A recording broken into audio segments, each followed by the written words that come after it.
तो क्लॉक के आगे क्वेश्चन आपको करना है मिरर इमेज टाइम यानी दर्पण प्रतिबिंब समय, ये भी क्वेश्चन पूछे जाते हैं। तो इसमें फार्मूला होता है यानी मिरर इमेज टाइम और हमारा जो वास्तविक टाइम होता है उसका योग जो होता है वो 12 होता है। यानी वास्तविक टाइम, राइट टाइम, ठीक है, टाइम प्लस मिरर टाइम यानी मिरर का जो दर्पण का जो टाइम होगा, मिरर टाइम इक्वल टू 12, ठीक है। यानी राइट टाइम और मिरर टाइम का योगफल होता है वो 12 के इक्वल होता है। एक तो ये फार्मूला होता है। अगर आपको राइट टाइम दिया है और मिरर टाइम निकालना है तो 12 में से घटा के हम मिरर टाइम निकाल लेते हैं। मिरर टाइम दिया है और राइट टाइम निकालना है वास्तविक समय, तो हम 12 में से घटा के राइट टाइम, यानी कहने का मतलब 12 में से घटाने पर हमको राइट टाइम और 12 में से घटाने पर हमको मिरर टाइम पता चल जाता है। तो इसको 12 में से घटाना है, लेकिन थोड़ा इसको सरल करने के लिए क्या करना है, अगर हमारे पूर्ण घंटे दिए हैं, अगर पूर्ण घंटे हैं, ठीक है, तो हमें पूर्ण घंटे यानी तो 12 में से घटाना है, 12 से घटाएंगे, ठीक है। अगर हमारे घंटे भी हैं और मिनट भी हैं, घंटे मिनट हैं, तो हमें 11:60 से घटाना है, क्योंकि 11:60 का मतलब हमारा 12 ही होता है, लेकिन हमने 60 इसलिए कर दिया क्योंकि इधर से कैरी लेके 60 मिनट, 1 घंटे की कैरी यानी 60 मिनट होंगे, तो इसमें से घटाएगा आसान हो जाएगा आपको। अगर घंटे, मिनट और सेकेंड ये तीनों चीज़ें हैं तो आपको क्या करना है, 11, 59 और 60 इसमें से आपको घटाना है। बस इतना याद रखें, ये भी 12 ही है, क्योंकि 1 मिनट ये हो गया और 59 ये 60 मिनट को 1 घंटा, यानी है सब 12 ही, खाली अलग अलग करने से आसान हो जाए। तो इससे क्वेश्चन आपको ले रहे हैं क्वेश्चन यहाँ पे, जैसे अगर लिखा हो 7 बजे, ठीक है, 7 बजे दर्पण समय क्या होगा, दर्पण समय 7 बजे अगर दर्पण समय निकालना है तो 7 पूर्ण बजे है ना, पूर्णांक इंटीजर्स है, तो 12 में से हम सब्ट्रैक्ट कर लेंगे, यानी 12 में से 7 को हम घटा लेंगे, तो कितना हो जाएगा 5, ठीक है, 5 हो जाएगा, ये राइट आंसर हो जाएगा। तो कहने में लगा पूर्ण घंटे हमारे बजे पूर्ण बजे हैं तो 12 में से घटाएंगे। इसके अलावा अगर हमारे मिनट भी हैं, जैसे अगर है मान लो 7:33 बजे पूछा जा रहा है, ठीक है, दूसरा क्वेश्चन ले रहे हैं 7:33 मिनट पर प्रतिबिंब समय, दर्पण प्रतिबिंब समय, दर्पण समय, ठीक है, दर्पण प्रतिबिंब समय ये पूछा जाए तो क्या करना है, इसमें मिनट भी हैं तो हम 11:60 से घटाएंगे, 11:60 से हम घटा लेंगे 7:33 को, हमारा जो है मिरर इमेज टाइम आ जाएगा। यहाँ पे 10 में से 3 गया 7, यहाँ पे 5 में से 3 गया 2, तो 27 मिनट हो गया, 11 में 7 गया 4, यानी 4:27, ये राइट आंसर होगा। मिरर इमेज टाइम इसका हो जाएगा 4:27, ठीक है। थोड़ा पीछे बढ़ा दें इसे हम,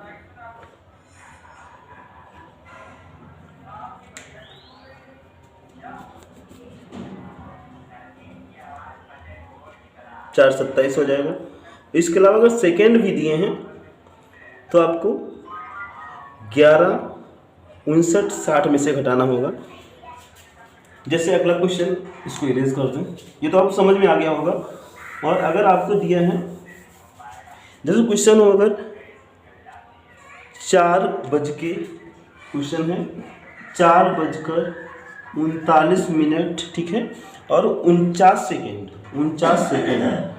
पर मिरर इमेज टाइम कितना, बताइए कितना होगा। यानी ये बताना है कि 4:39 पर मिरर इमेज टाइम कितना होगा। जब घंटे, मिनट, सेकेंड सभी होते हैं तो हम 11, 59, 60 में से घटाते हैं, तो 11, 59, 60 में से हम घटा लेंगे। 4 है, ये 39 है और ये है 49। 10 में से 9 गया, 1 बचा, 5 में से 4 गया, 1 बचा, यहाँ पे बचेगा 9 में से 9 गया 0, 5 में से 3 गया 2, ठीक है, और 11 में से 4 गया 7। तो ये आंसर हो जाएगा। अगर हमारा वास्तविक समय घड़ी में इतना हुआ है 4:39 और 49 सेकेंड है, तो हमारा जो मिरर इमेज टाइम होगा, जो दर्पण समय होगा दर्पण में, वो कितना होगा, वो हो जाएगा 7:20 और 11 सेकेंड। ये राइट आंसर होगा। तो इसको आप नोट कर सकते हैं, इसे याद भी रखें कि 12 में से हमको घटाने पर वास्तविक समय और 12 में से घटाने पर हमको मिरर इमेज टाइम ज्ञात हो जाता है। नेक्स्ट क्वेश्चन दिया है, एक घड़ी में 12:20 यानी 12:20 बजे हैं, वास्तविक समय तो 12:20 है, तो मिरर इमेज टाइम क्या होगा? दर्पण प्रतिबिंब समय पूछा गया है, तो दर्पण प्रतिबिंब समय में अगर मिनट भी है तो हम 11:60 से घटाते हैं, तो पीछे हमने आपको बताया 11:60 यानी ये 12 ही तो हुआ, मिनट है इसलिए 11:60 से घटाएंगे।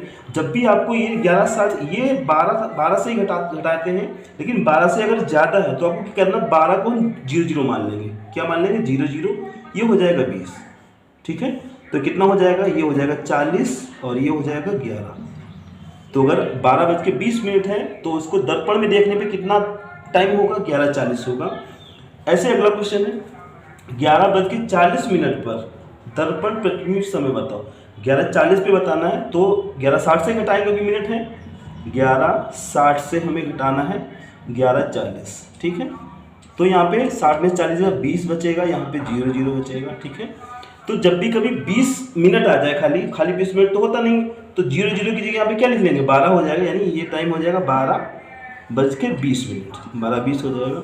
तो इन सवालों में आपको एक चीज़ ये ध्यान रखना है कि 12 को हम 12 अगर है तो 00 मानेंगे उसे, ठीक है, और 00 अगर आया तो उसे हम 12 मानेंगे, ठीक है। 12 को हम 00 मानते हैं, 00 को हम 12 मानते हैं। तो इस प्रकार आप आसानी से सॉल्व कर लेंगे। इसमें और भी क्वेश्चन आते हैं, सम एवं विषम संख्या वाले दर्पण, इस पर आधारित भी प्रश्न आते हैं। तो इसमें दो ये फैक्ट हैं आपको याद रखने हैं कि पहला है, सभी सम संख्या वाले दर्पण, कोई भी सम संख्या वाले दर्पण अगर है उसमें वही समय होता है जो वास्तविक समय होता है, जो राइट टाइम होता है घड़ी का, वो सम संख्या वाले दर्पण होते हैं, उन सभी में वही समय होता है जो वास्तविक रियल टाइम होता है। और विषम का कभी कभी पूछा जाता है, तो सभी विषम संख्या वाले दर्पणों में वही समय होता है जो घड़ी का पहला दर्पण प्रतिबिंब समय होता है। जो घड़ी का पहला दर्पण प्रतिबिंब समय होगा, 12 में से घटा के निकालेंगे, वही सभी विषम संख्या वाले दर्पणों में वही समय होगा। तो आप इसको याद कर लें, इसको नोट कर लें। फिर आपको इस टाइप के क्वेश्चन कैसे आते हैं, हम आपको अगला क्वेश्चन करवा रहे हैं इसी पे आधारित।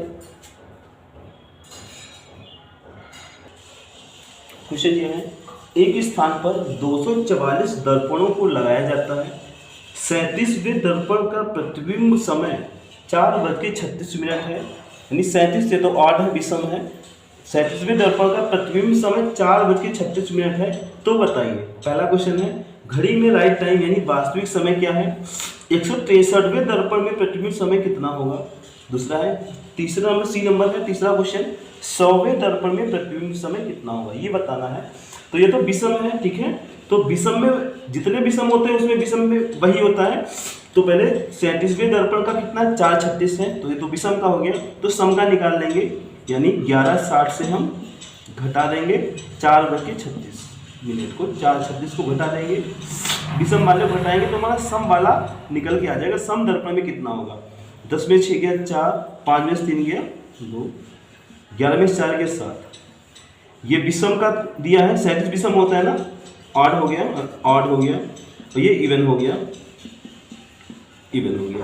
अब यहाँ पे घड़ी का वास्तविक समय जो इवन होता है, यानी सम दर्पण का प्रतिबिंब समय होता है, वही वास्तविक रियल टाइम होता है। 7:24 ये वास्तविक समय, ये हो जाएगा 7:24, ठीक है। 163वें दर्पण प्रतिबिंब समय, तो 163 ये ऑड है ना, तो ऑड में कितना, 4:36 है। 37 भी ऑड होता है, जितने भी ऑड होंगे उसमें यही होगा, 4:36 ही होगा, तो ये हो जाएगा 4:36। और नेक्स्ट दिया है 100 में, यानी 100 का निकालना है, 100वें दर्पण में प्रतिबिंब समय। 100 ये सम है ना, तो सम इवन का कितना है, 7:24 है। जो वास्तविक रियल टाइम होता है वो जितने भी सम होंगे उसमें सम में वही होगा। तो वास्तविक समय और सम वाले दर्पण में एक ही टाइम होता है, 7:24, ये इसका टाइम होगा, यही इसके आंसर। तो इस प्रकार आप आसानी से सॉल्व कर सकते हैं। अगला प्रश्न दिया है, यदि घड़ी के डायल पर स्थित अंकों के साथ स्थान अंग्रेजी वर्णमाला के अक्षरों से इस प्रकार व्यवस्थित किया जाता है कि अंक 3 के स्थान पर यफ अक्षर, अंक 4 के स्थान पर जी आ जाए, आगे भी परिवर्तन का क्रम इसी प्रकार जारी रहे, तो अंक 9 के स्थान पर कौन सा अक्षर आएगा? तो आप चाहे इसे क्लॉक बना के भी कर सकते हैं, ठीक है। 12 है, ठीक है, ये हो गया, 6 हो गया, 3 हो गया, ये 9 हो गया, 12, 1 2 4 5 7 8 10 11, ठीक है। क्लॉक बन गई है। और क्या लिखा है यहाँ पे, अंक 3 पे कौन सा अक्षर है, यफ कह रहा है, 3 पे यफ है, और अंक 4 के स्थान पर जी है, 4 पे जी है। तो इस यही क्रम जारी रहेगा, यानी यफ जी एक एक बढ़ रहा है आगे, यफ जी, यहाँ पे यच हो जाएगा, यच आई जे के यल। तो पूछा जा रहा है 9 का पूछा जा रहा है, तो 9 पे क्या हो जाएगा, यल इसका राइट आंसर हो जाएगा।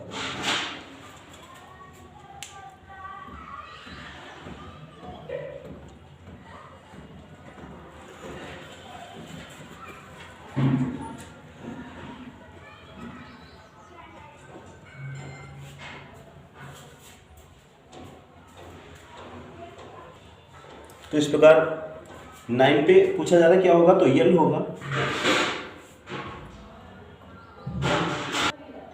अगला क्वेश्चन दिया है, यदि घड़ी के डायल पर स्थित अंकों के स्थान अंग्रेजी वर्णमाला के अक्षरों से इस प्रकार व्यवस्थित किया जाता है कि अंक 12 के स्थान पर जेड, अंक 1 के स्थान पर यक्स आ जाए, आगे भी परिवर्तन का क्रम इसी प्रकार जारी रहे, तो 10:30 पर घंटे की सुई किन अक्षरों के बीच में होगी।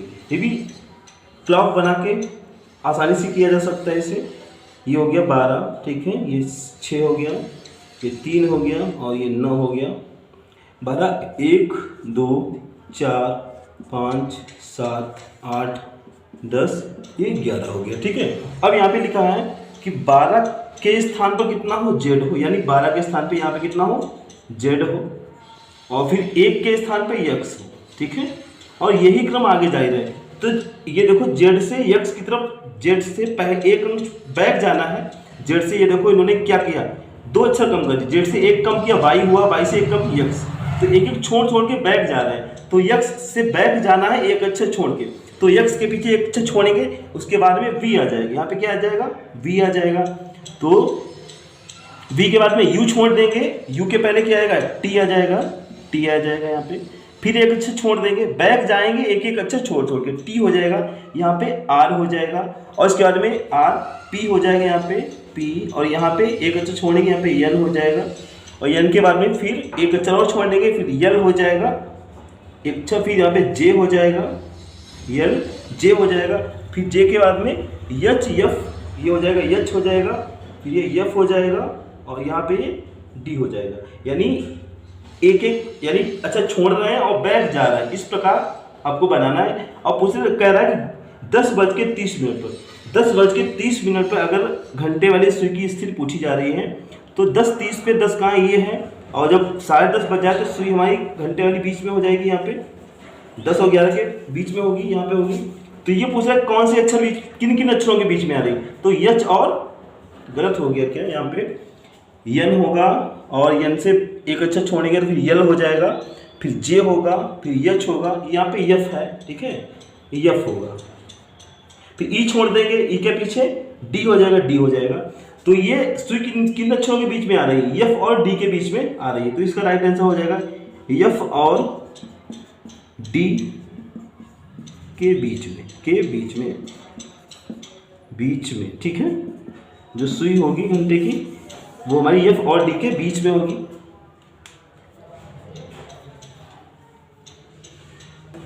थोड़ा पीछे बढ़ा दें यहाँ पे, तो यहाँ से दिख नहीं रहा है, अब थोड़ा इधर बढ़ा दें,